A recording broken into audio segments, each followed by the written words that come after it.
తెలంగాణ ఆవిర్భావ దినోత్సవ దశాబ్ది ఉత్సవాలను పురస్కరించుకుని శేరిలింగంపల్లి డివిజన్ లో గల కార్పొరేటర్ గారి వార్డు కార్యాలయ ఆవరణలో డివిజన్ అధ్యక్షుడు రాజు యాదవ్, గౌరవ అధ్యక్షుడు వీరేశం గౌడ్ మరియు ముఖ్య నాయకులతో కలిసి జాతీయ జెండాను ఆవిష్కరించారు శేరిలింగంపల్లి కార్పొరేటర్ రాగం నాగేంద్ర యాదవ్. అనంతరం వారు మాట్లాడుతూ రాష్ట్ర సాధన కోసం దేశంలోని మెజారిటీ రాజకీయ పార్టీలను ఒప్పించి తెలంగాణ రాష్ట్రాన్ని సాధించిన చారిత్రక సందర్భాలని రాగం నాగేంద్ర యాదవ్ గుర్తు చేసుకున్నారు.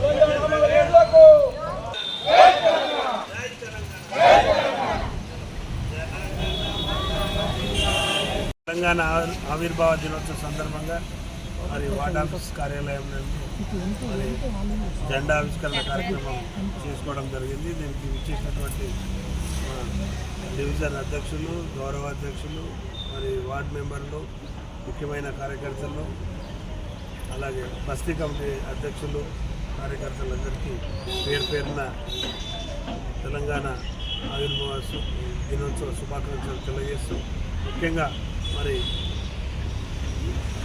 కేసీఆర్ గారు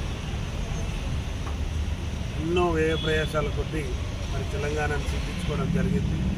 మరి తెచ్చుకున్న అస్తిత్వానికి ప్రతీకగా తెలంగాణ ఆత్మాభిమానం కోసం తెలంగాణకు నీళ్లు, నిధులు, ఉద్యోగాల విషయంలో జరుగుతున్న తరతరాల దోపిడీకి, అన్యాయానికి వ్యతిరేకంగా తెలంగాణ ప్రజలు ఉవ్వెత్తుగా లేచి ఉద్యమం చేసే తొలి దశ ఉద్యమంలో దాదాపు 369 మంది తమ ప్రాణాలను అర్పించడం జరిగింది.